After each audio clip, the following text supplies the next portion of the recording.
Right then, let's talk about a place that's roughly the size of New Jersey that is a state of US, has been fought over for millennia, that is, Israel. Palestine conflict is a long-standing and complex geopolitical and cultural struggle that has captivated and divided the world for over a century. This conflict, rooted in a combination of historical, religious, and political issues, primarily involves disputes over land and national identity between Jews and Arabs in the Middle East. To truly grasp the complexities of this conflict, we need to hop into our time machine and travel back centuries. For centuries, the region we now call Israel and Palestine was primarily inhabited by Arab populations, with Jews also present, though in smaller numbers. Both groups considered this land their sacred homeland, with deep religious and cultural significance attached to it. Fast forward to the late 19th century, and things start to get particularly spicy. The rise of Zionism, a Jewish nationalist movement, led to calls for a Jewish state in their ancient homeland which, you guessed it, happens to be the same land already inhabited by Palestinians. The Zionist movement gained momentum, fueled by anti-Semitism in Europe, culminating in the horrors of the Holocaust. Meanwhile, the Palestinians who had been living under Ottoman rule felt increasingly marginalized and feared being displaced from their own homes. So, you've got two groups, both with legitimate claims to the same piece of land, both with a history steeped in trauma and displacement. It's a recipe for disaster, seasoned liberally with historical baggage and simmering resentment. 1917, a time of global upheaval and questionable fashion choices. World War I was raging, and a little document known as the Balfour Declaration was about to throw a metaphorical grenade into the already volatile Israel-Palestine situation. Arthur Balfour, the British Foreign Secretary, essentially writes a letter promising the Zionist movement a national home for the Jewish people in Palestine. Except, and this is crucial, the British didn't actually own the land. The declaration also vaguely mentions the need to safeguard the civil and religious rights of the existing non-Jewish communities in Palestine. Unsurprisingly, this vague promise, made without consulting the Palestinians already living there, went down like a lead balloon. The Balfour Declaration, while well-intentioned by some, ended up being a classic case of too little, too late, and riddled with ambiguity. Fast forward to 1947. World War II is over, and the situation in Palestine is more chaotic than a Black Friday sale at a discount electronics store. The British, realizing they've bitten off more than they can chew, hand the problem over to the newly formed United Nations. The UN, in its infinite wisdom, came up with a brilliant solution: partition. They decided to split the land, creating a Jewish state and an Arab state, with Jerusalem as an international zone. The Jewish leadership accepted the plan, seeing it as a long-awaited opportunity for a state of their own. The Palestinians, however, vehemently rejected it. They saw it as a blatant land grab, with their ancestral homeland being carved up without their consent. The UN partition plan, while seemingly logical on paper, failed to address the deep-rooted historical grievances and conflicting claims to the land. The year is 1948. The British mandate is officially over, and the Jewish leadership declares the establishment of the State of Israel, fulfilling the Zionist dream of a homeland. But as we all know, one man's triumph is often another man's tragedy. For Palestinians, this event marks the beginning of what they call the Nakba, meaning catastrophe in Arabic. As the State of Israel celebrates its birth, over 700,000 Palestinians flee or are driven from their homes, becoming refugees in neighboring countries. Entire villages are emptied, families are torn apart, and the land they knew as home becomes a distant memory. The creation of Israel is a complex and deeply emotional event. It's a story of hope and despair, of victory and loss, of dreams realized and nightmares endured. The aftermath of 1948 saw the emergence of a Palestinian refugee crisis that continues to cast a long shadow on the region. Hundreds of thousands of Palestinians found themselves scattered across the Middle East, living in overcrowded camps, clinging to the hope of return. These weren't just statistics on a page, these were families, individuals stripped of their homes, their livelihoods, their sense of belonging.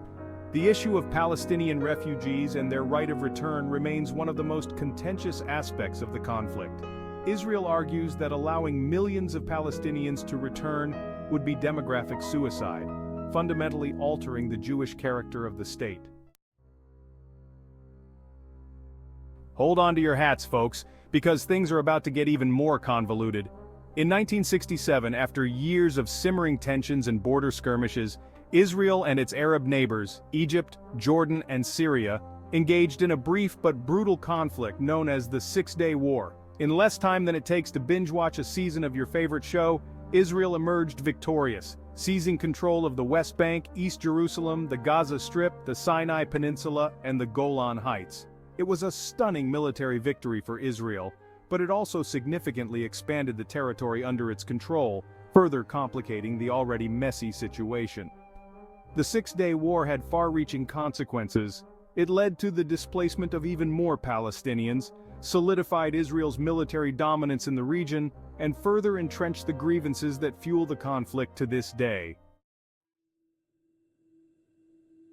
After decades of conflict and bloodshed, the 1990s offered a glimmer of hope with the signing of the Oslo Accords. This historic agreement, inked on the White House lawn with Yitzhak Rabin and Yasser Arafat shaking hands under the watchful eye of Bill Clinton, aimed to create a framework for peace between Israelis and Palestinians. The accords were hailed as a breakthrough, a potential turning point in the decades-long conflict. They were supposed to be the first step toward a two-state solution, with Israel and an independent Palestine living side by side in peace and security. But like a first date that starts with promise but ends with awkward silences, the Oslo Accords ultimately failed to deliver on their lofty goals. The hope generated by Oslo slowly evaporated as violence continued, settlements expanded, and trust between the two sides eroded faster than a sandcastle in a hurricane.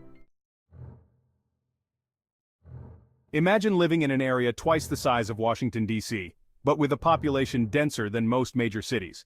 Now imagine that this area is under a strict land, sea, and air blockade, controlled by a neighboring state. That, my friends, is the reality for the nearly 2 million Palestinians living in the Gaza Strip. The blockade, imposed by Israel and Egypt after Hamas, a Palestinian Islamist group, took control of Gaza in 2007, has been widely condemned as a form of collective punishment. It restricts the movement of goods and people, crippling the economy and pushing the already impoverished population further into despair. The blockade has created a humanitarian crisis in Gaza, with limited access to clean water, electricity, and essential medical supplies. The West Bank, a landlocked territory nestled between Israel and Jordan, has become a focal point of the conflict, largely due to the contentious issue of Israeli settlements. Since 1967, Israel has been encouraging its citizens to establish communities in the West Bank, a move considered illegal under international law. Imagine if your neighbor started building houses in your backyard, claiming it as their own. That, in essence, is how many Palestinians view the Israeli settlements: an encroachment on their land, a violation of their rights, and a major obstacle to peace. These settlements, often strategically located on hilltops with commanding views of the surrounding Palestinian villages, are like concrete manifestations of the ongoing tension. The expansion of settlements continues to fuel resentment and undermine the possibility of a contiguous, viable Palestinian state. We can talk about land, borders, and historical claims until we're blue in the face, but at the heart of this conflict lie the human stories, the individual lives shattered, the families torn apart. The casualty figures, while cold and impersonal, paint a stark picture of the human cost of this enduring conflict. According to the United Nations, between 2008 and 2021, over 5,800 plus Palestinians and over 250 Israelis have been killed in the conflict, and about 100,000 Palestinians have been killed, reported missing or wounded since the 7th of October 2023 due to Israel's ongoing genocide in the Gaza Strip, Euromed Human Rights Monitor said in a statement on Saturday, noting that the number includes those who now have long-term disabilities. UNICEF have called Gaza the most dangerous place to be a child. These numbers represent mothers, fathers, sons, daughters, brothers, sisters, friends, lives cut short, futures extinguished. The human cost of this conflict extends far beyond the casualty figures. It's the psychological scars, the generations growing up in the shadow of violence, the constant fear and uncertainty that permeates everyday life. So, there you have it, a ground reality in one of the most complex and enduring conflicts of our time. We've journeyed through history, explored key events, and confronted the devastating human cost of this conflict. But understanding the nuances, the historical baggage, the competing narratives is crucial if we want to move beyond the rhetoric and work towards a more peaceful future. This isn't about taking sides, it's about acknowledging the suffering on both sides, understanding the historical context, and challenging our own biases. Go forth, arm yourselves with knowledge, engage in respectful dialogue, and let's try to build a world where conflicts are resolved not through violence and bloodshed, but through empathy, understanding, and a shared commitment to peace. Thanks for watching. Stay tuned for more. Mr. Histropedia channel.